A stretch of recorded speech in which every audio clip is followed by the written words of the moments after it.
And good morning. All right, let's go ahead and do our reading lesson. You don't need your book, either one of your books. You actually just need this piece of paper.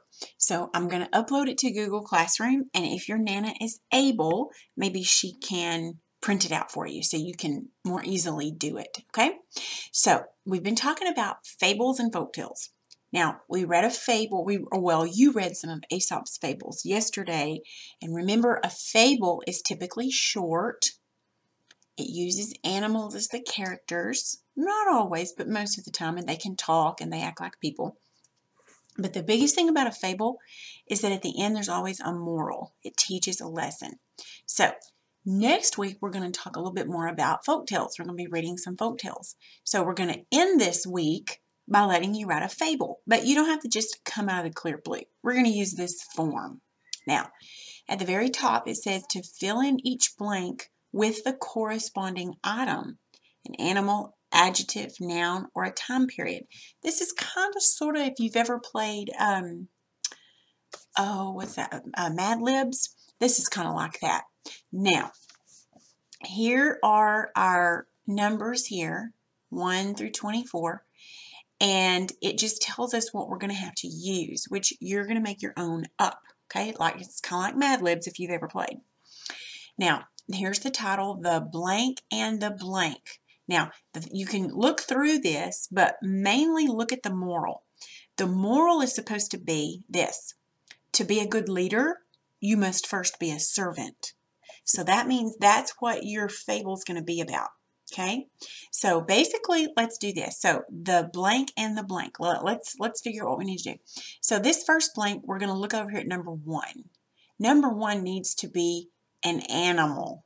Number 1. That means we're going to have more than one animal. So we need to think of our first animal. The horse, and the number 2 is going to be animal number 2. Okay, so mule. Let's just say the horse and the mule. I'm just making stuff up. You do your own. Okay, then it says one blank day, and this is number 3. So I'm going to think of an adjective. Now remember, an adjective describes what kind of day, which day. One cloudy day, one sunny day, one windy day, one dark day, one bright day, one whatever day. A blank, number 4, is going to be a noun. A blank of animals. So you can put something there, a flock of animals, a group of animals, a number of animals, just whatever you want to put, okay? So you'll have to go through. Now, I want you to notice, though, somewhere down here, it doesn't say. Oh, okay. Okay, so up down here it's going to go like to number 9. When you come to number 9, look up here and it's going to be animal number 1. So that means that number 9 is actually going to be whichever animal you made animal number 1. So whichever this one is, that one's going to be what number 9 is. See down here, number 14 is going to be whatever animal number 1 is. Number 20 is going to be whatever animal number 2 is.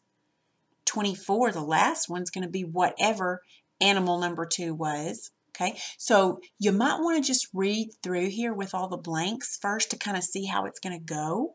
And then that way you can fill stuff in. It's not a graded page. This is a practice page for fables, okay?